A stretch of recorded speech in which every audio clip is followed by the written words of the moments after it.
In this video, I'll show you when and how to use the 2D OSNAP toolset in Advanced Steel 2019.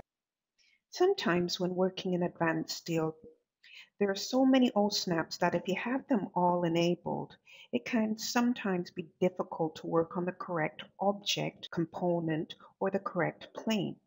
Let's say, for example, you have a structure with a sloped roof and you need to work on that particular plane. How is this accomplished in Advanced Steel? Well, there's a tool dedicated to such a scenario, hence the 2D snap on off toolset. We'll place our UCS accordingly. For this example, we're using the 3-point UCS.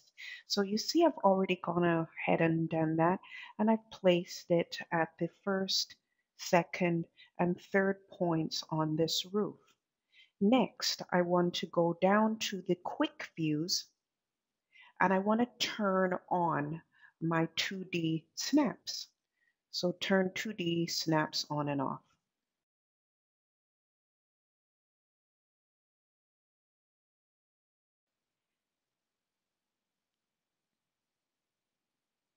Now I will just create a rectangle in the space.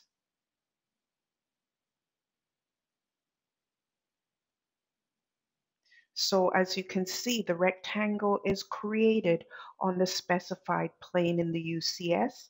I'm just going to move this a little bit. There we go. And I'm just going to utilize another tool in Advanced Steel called Beam from Line. Okay, so that's good enough. I'll go on to the Objects tab and Beam from Line.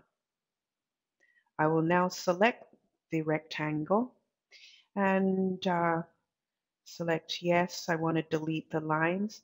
And there you have 4 beams are created and you can see they're in the proper plane.